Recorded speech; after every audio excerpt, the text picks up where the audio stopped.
बिस्मिल्लाहिर्रहमानिर्रहीम। अस्सलामुअलैकुम my dear students. मेरा नाम है जैगम अब्बास और आप देख रहे हैं हमारा YouTube channel Zaigham Abbas official.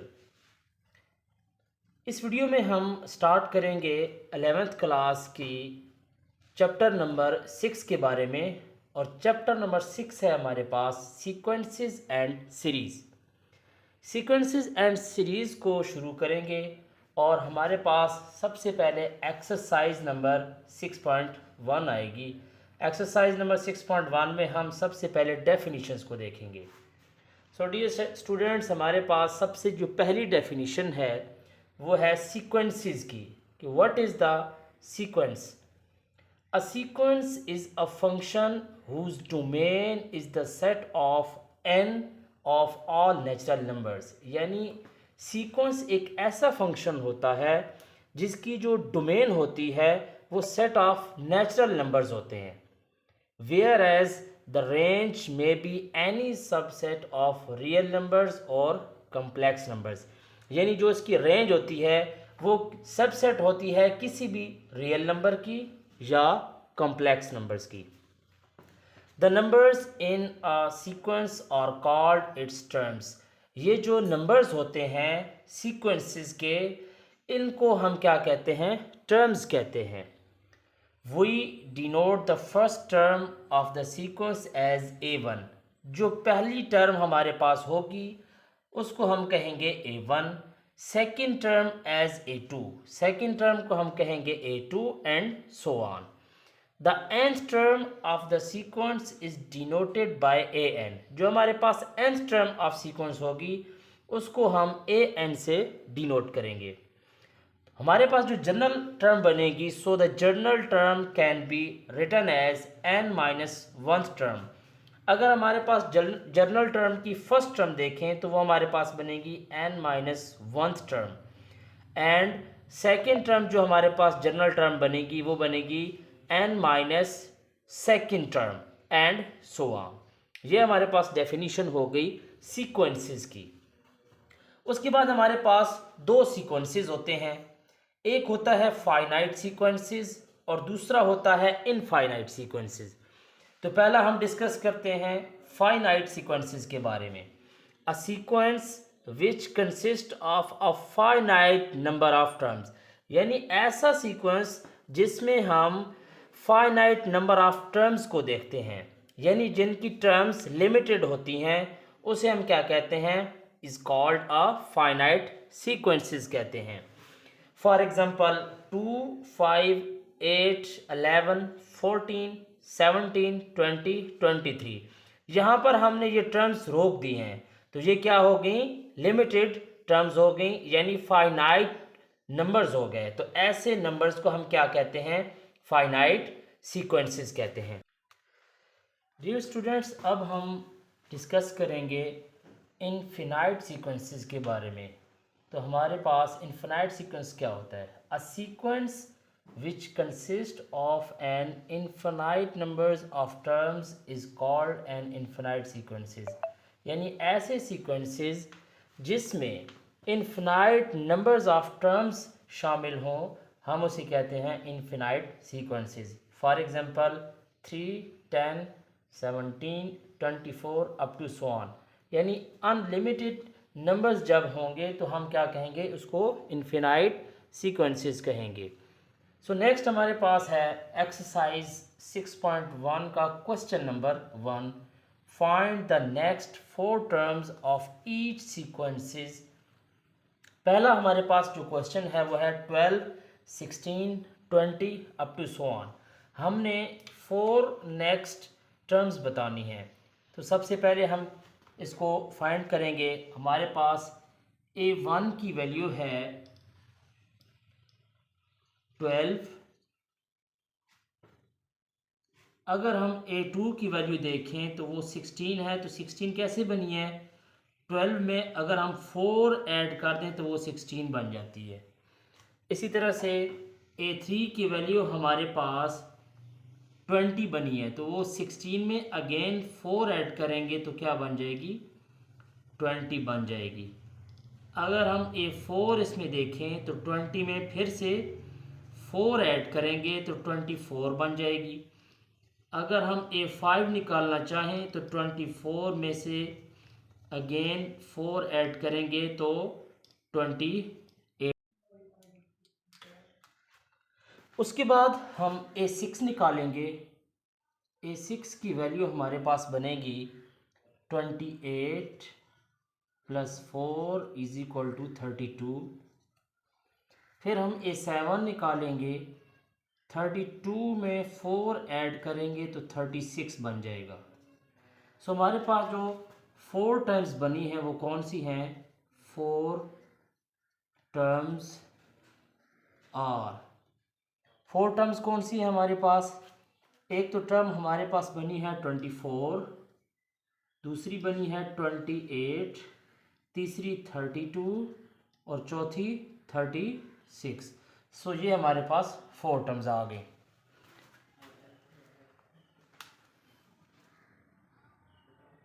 अब हम एक्सरसाइज नंबर 6.1 का क्वेश्चन नंबर 1 और पार्ट नंबर 2 को देखते हैं।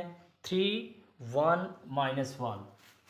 A1 की वैल्यू हमारे पास है 3, A2 की वैल्यू हमारे पास है 1। यानी अगर 3 में से मैं 2 को माइनस कर दूं तो 1 वैल्यू आ जाएगी। A3 की वैल्यू हमारे पास है -1। अगर 1 में अगेन -2 कर दूं तो ये -1 बन जाएगी। A4 की वैल्यू अगर हम देखें तो वो बनती है -1 में -2 ऐड करें तो -3 बन जाएगी। इसी तरह से A5 की वैल्यू क्या बनेगी? -3 -2 = -5। A6 की वैल्यू अगर हम देखें तो -5 -2 फिर से ऐड करेंगे तो -7 बन जाएगी। हमने 4 वैल्यूज़ निकालनी है। 3 वैल्यूज़ हमारे पास मौजूद थी, हमने 3 निकाल ली हैं। तो A7 भी हम निकाल लेते हैं। -7 में से -2 हम ऐड करेंगे तो -9 बन जाएगी। सो हमारे पास नेक्स्ट 4 टर्म्स और कौन सी है जी? -3 -5 -7 और -9। ये हमारे पास क्वेश्चन नंबर 1 की पार्ट नंबर 2 सॉल्व हो। सो डियर स्टूडेंट्स, अब हम क्वेश्चन नंबर 2 का पार्ट नंबर 3 सॉल्व करने जा रहे हैं। पार्ट नंबर 3 है हमारे पास an = n-3 × n+1। सो हम स्टार्ट करेंगे। इसको हम इक्वेशन 1 का नाम दे देते हैं। पुट करते हैं n = 1, A1 = 1 - 3 × 1 + 1। ये बन जाएगा -2 × 2 और A1 की वैल्यू बन जाएगी -4। फिर हम पुट करेंगे n = 2। A2 की वैल्यू क्या बनेगी? 2 - 3 × 2 + 1। ये बन जाएगा -1 × 3। A2 की वैल्यू हमारे पास बन जाएगी -3। फिर हम पुट करेंगे n = 3। A3 की वैल्यू हमारे पास क्या बनेगी? 3 - 3 × 3 + 1 = 0 × 4 = 0। So first 3 टर्म्स आर, हमारे पास फर्स्ट 3 टर्म्स क्या बन गई? -4 -3 एंड 0। नेक्स्ट है हमारे पास डियर स्टूडेंट्स क्वेश्चन नंबर 2 का पार्ट नंबर 4। A1 की वैल्यू ऑलरेडी हमारे पास गिवन है जो कि है -1। फिर हम क्या करेंगे? इसको इक्वेशन 1 का नाम देंगे और इसमें वैल्यूज़ पुट करेंगे, put n is equal to 1, so ये बन जाएगा a1 + 1 is equal to 3 divided by a1 + 2, ये बन जाएगा 3 डिवाइडेड बाय a1 की वैल्यू -1 + 2, तो ये हमारे पास बन जाएगा 3 divided by 1 is equal to 3। So a2 की वैल्यू हमारे पास क्या बन गई, 3 बन गई। फिर हम पुट करेंगे n की value 2, a2 + 1 is equal to 3 divided by a2 + 2, 3 divided by a2 की वैल्यू हमने निकाली है 3 + 2, तो ये बन गई 3 डिवाइडेड बाय 5। सो a3 की वैल्यू हमारे पास क्या बन गई, a3 की वैल्यू हमारे पास बन गई 3 divided bye 5। So first 3 terms are -1, 3 and 3 divided by 5।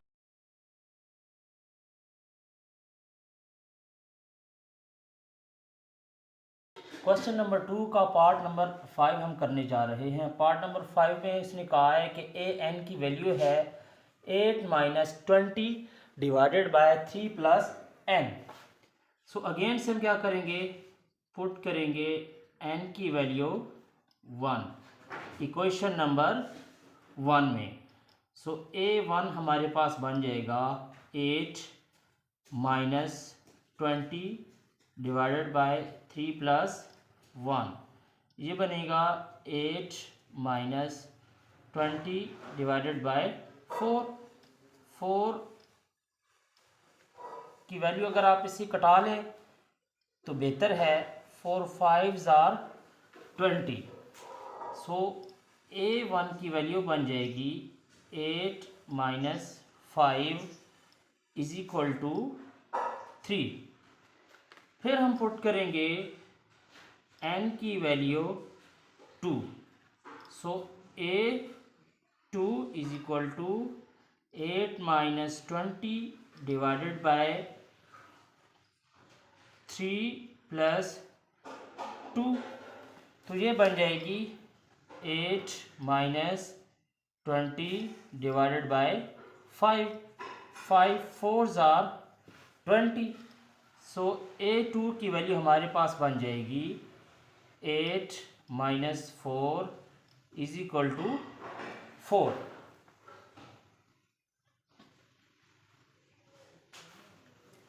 फिर हम वैल्यू पुट करेंगे, put n is equal to 3।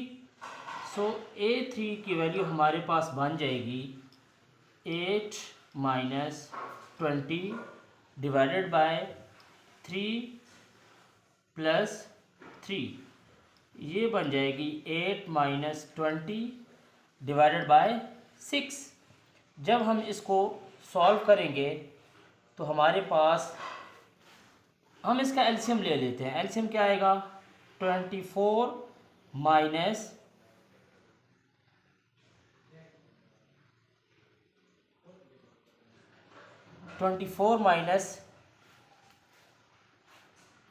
या हम इस तरह से कर लेते हैं, हम इसको इधर से माइनस कर लेते हैं, 2 3s are 6 कर लेते हैं, 2 10s are 20। हम इसको कट करवा के एलसीएम लेते हैं तो हमारे लिए आसानी हो जाएगी। तो ये बन जाएगा 24 - 10 डिवाइडेड बाय 3। सो a3 की वैल्यू हमारे पास क्या बनेगी, वो बनेगी 14 डिवाइडेड बाय 3। ठीक हो गया। सो हमारे पास फर्स्ट 3 टर्म्स जो आ गई हैं, first three terms. First three terms हमारे पास क्या आई हैं? 3, 4 and 14 divided by 3।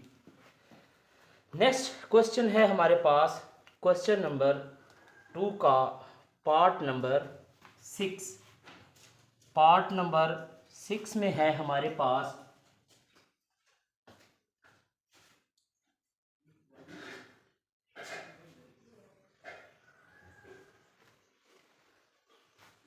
Next question हमारे पास क्वेश्चन नंबर 2 का पार्ट नंबर 6 है। पार्ट नंबर 6 में A1 की वैल्यू हमारे पास गिवन है जो कि 1 है, और AN+1 की वैल्यू हमारे पास है 3AN+2 होल स्क्वायर। ये स्टूडेंट्स हम क्वेश्चन नंबर 2 का पार्ट नंबर 6 सॉल्व करने जा रहे हैं। हमारे पास A1 की वैल्यू ऑलरेडी है, 1 गिवन है। पुट करेंगे हम इस इक्वेशन नंबर 1 में n की वैल्यू 1। n की वैल्यू 1 पुट करेंगे तो हमारे पास क्या बनेगा? A1+1 is equal to 3A1+2 whole square. तो ये बनेगा 3A1 की वैल्यू हमारे पास 1 है +2 और इसका होल स्क्वायर, तो ये बन जाएगा 3 + 2 5 का होल स्क्वायर। यानी A2 की वैल्यू हमारे पास बन जाएगी 25। फिर हम क्वेश्चन नंबर 2 का पार्ट नंबर 6 का जो हमारे पास इक्वेशन है, इक्वेशन नंबर 1, उसमें पुट करेंगे। Put n is equal to 2, तो ये बन जाएगा A2+1 is equal to 3A2+2 whole square. तो ये बन जाएगा 3 इंटू A2 की वैल्यू हमने अभी निकाली है 25 +2 का होल स्क्वायर। सो A3 की वैल्यू हमारे पास बन जाएगी 75 + 2 का होल स्क्वायर, 77 का होल स्क्वायर। जब आप कैलकुलेटर से इसका होल स्क्वायर लेंगे तो आपके पास बनेगा 5929। So first 3 terms are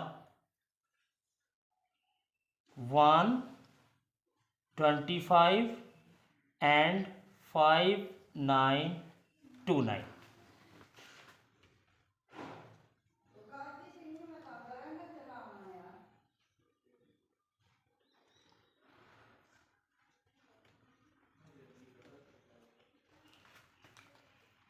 so dear students, अब हमारे पास क्वेश्चन नंबर 2 का सेकंड लास्ट पार्ट है an is equal to -2n whole square. हम क्या करेंगे, इसको इक्वेशन 1 का नाम दे देते हैं। पुट करते हैं n की वैल्यू 1। a1 क्या बनेगी? -2 इंटू 1 का होल स्क्वायर, यानी -2 का whole square is equal to +4। Minus, जब भी माइनस की पावर इवन होगी तो माइनस प्लस में चेंज हो जाएगा। नेक्स्ट है put n is equal to 2।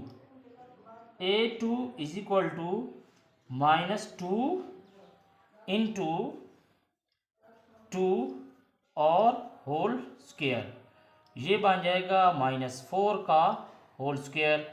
Again minus उड़ जाएगा और 4 4 ज़ार 16।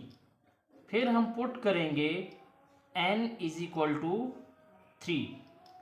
A3 की वैल्यू हमारे पास क्या बनेगी? -2 इंटू 3 का होल स्क्वायर, यानी -6 का होल स्क्वायर। माइनस फिर से उड़ जाएगा तो ये बन जाएगा 36। सो first 3 terms are, first 3 terms are 4, 16 and 36.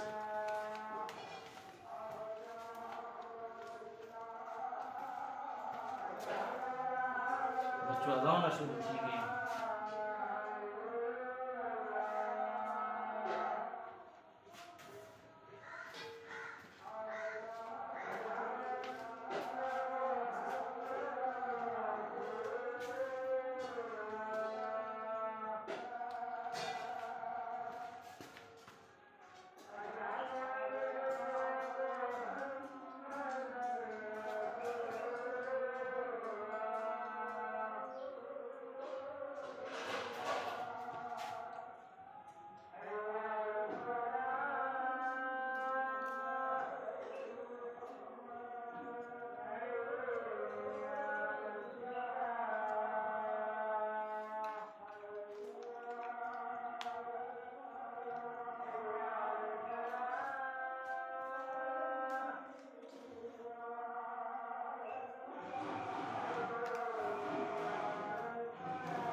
So dear students, अब हमारे पास क्वेश्चन नंबर 2 का पार्ट नंबर 8 है और वो है हमारे पास इक्वेशन नंबर 1।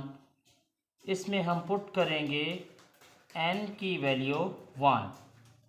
a1 हमारे पास बनेगा -1 पावर 1 मल्टीप्लाई बाय 7 इंटू 1 का होल स्क्वायर, तो ये बन जाएगा -7। फिर हम n की वैल्यू पुट करेंगे 2। a2 हमारे पास बनेगा -1 power 2 multiply by 7 and 2 power 2, so ये बन जाएगा माइनस उड़ जाएगा और 7 multiply by 4 is equal to 28। फिर हम पुट करेंगे n की value 3।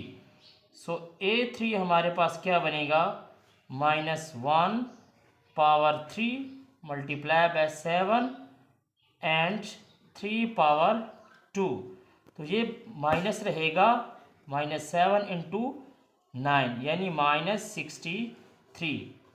First 3 terms are -7, 28 and -63।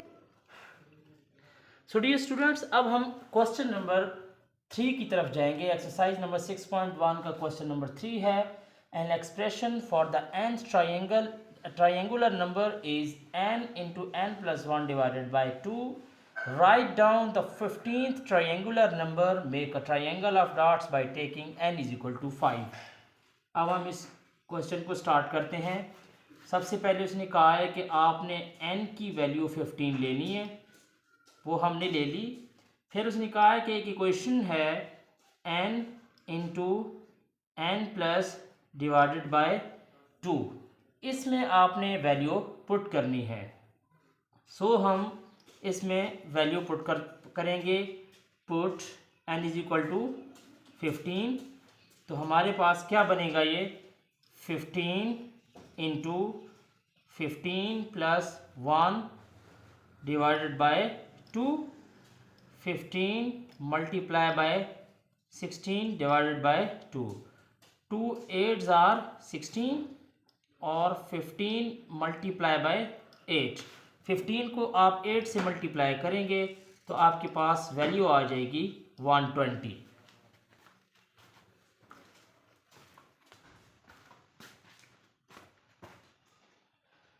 So dear students, हम एक्सरसाइज नंबर 6.1 कर रहे हैं और उसका क्वेश्चन नंबर 4 है write down the nth term of the sequence of each sequences. पहला क्वेश्चन है हमारे पास 1, 4, 9 up to so on.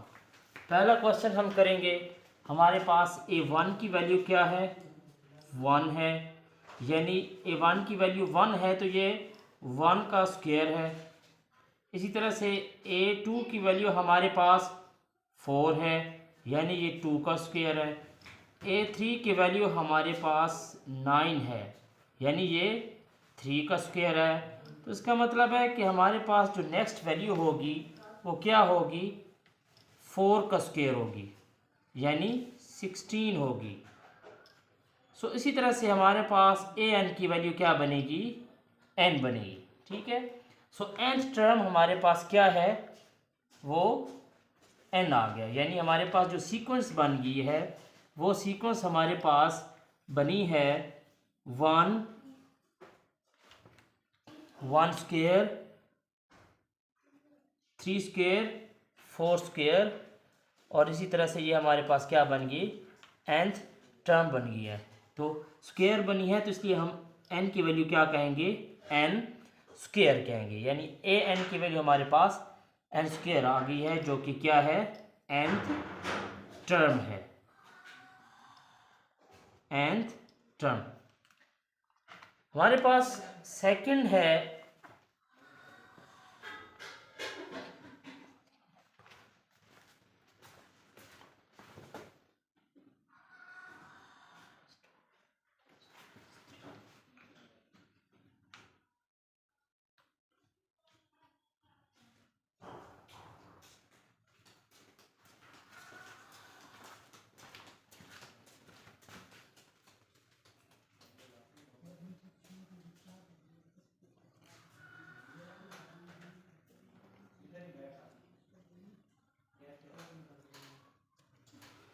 So dear students, हमारे पास क्वेश्चन नंबर 4 का पार्ट नंबर 2 है 1, 1 + 2, 1 + 2 + 3 plus up to so on.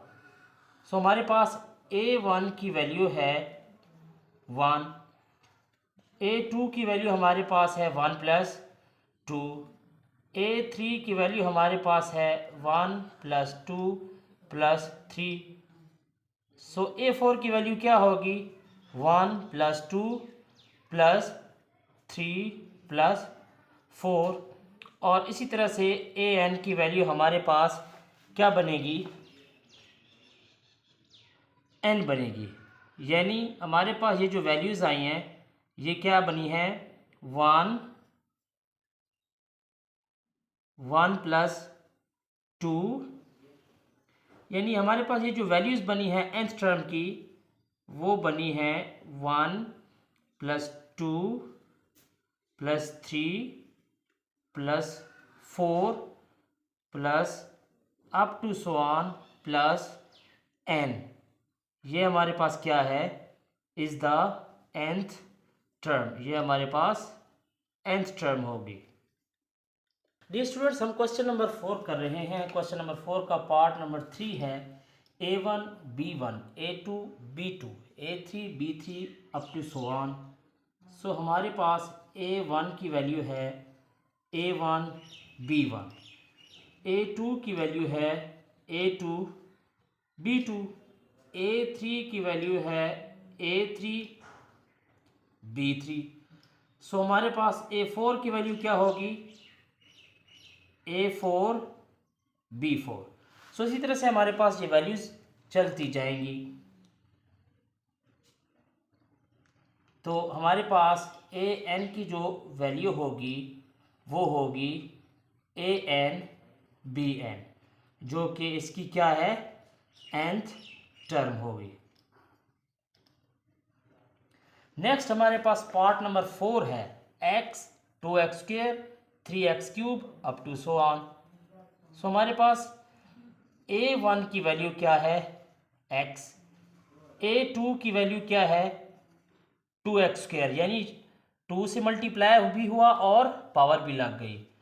a3 में क्या हुआ, 3 से मल्टीप्लाई किया और पावर भी सेम। तो 4 में क्या होगा, 4 के साथ मल्टीप्लाई भी होगा और पावर भी यही आएगी। सो ए एन की वैल्यू हमारे पास क्या बनेगी, ए एन की वैल्यू हमारे पास बनेगी एन एक्स पावर एन, जो कि इसकी क्या है, nth टर्म है।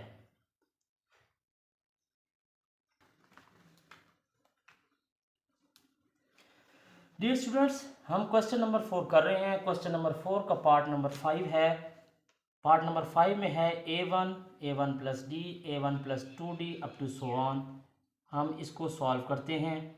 हमारे पास जो फर्स्ट टर्म है वो है a1, उसके बाद हमारे पास a2 की जो वैल्यू है वो क्या है, a1 प्लस डी, यानी a1 प्लस 2 माइनस 1d हम लिख सकते हैं।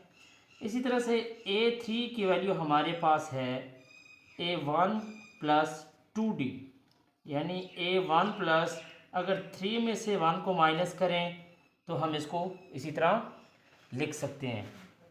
अगर हम a4 की वैल्यू निकालें तो a1 प्लस 3d होना चाहिए। ये कैसे आएगा, 4 में से 1 को माइनस करने से आएगा। सो इसी तरह से हमारे पास जो an की वैल्यू बनेगी वो बनेगी a1 plus n minus 1 into D. ये इसकी क्या होगी, nth टर्म होगी, इज दी nth टर्म।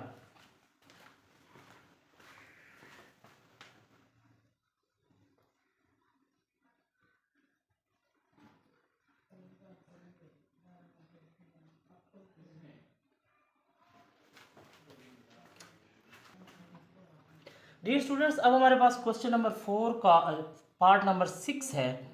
उसमें हमारे पास जो फर्स्ट टर्म है वो हमारे पास है a1, a2 की जो वैल्यू है वो हमारे पास क्या है, a1 r है, यानी a1 r पावर 2 माइनस 1 हम लिख सकते हैं। a3 की जो वैल्यू है वो हमारे पास है a1 r स्क्वेयर, यानी a1 r पावर 3 माइनस 1 हम इसको लिख सकते हैं। इसी तरह से a4 की वैल्यू हमारे पास है a1 r क्यूब बन जाएगी, यानी a1 r पावर 4 माइनस 1 हम इसको लिख सकते हैं। तो an की वैल्यू हमारे पास क्या बनेगी, वो बनेगी a1 r power n minus 1 is the nth term. Dear students, अब हमारे पास क्वेश्चन नंबर 4 का पार्ट नंबर 7 है, जो कि सेकंड लास्ट पार्ट है। इसमें हमारे पास जो फर्स्ट टर्म है इसको हम t1 भी कह सकते हैं, वो है a1 over b1 plus c1। हमारे पास जो सेकंड टर्म है इसकी वो है t2, यानी 2a2 b2 plus c2। Third term जो हमारे पास है वो है t3, यानी 3a3 divided by b3 plus c3। तो फोर्थ टर्म हमारे पास क्या बनेगी, फोर्थ टर्म हमारे पास बनेगी t4, यानी 4a4 divided by b4 plus c4। तो इसी तरह से हमारे पास जो nth टर्म इसकी बनेगी वो बनेगी tn, यानी nan divided by bn plus cn।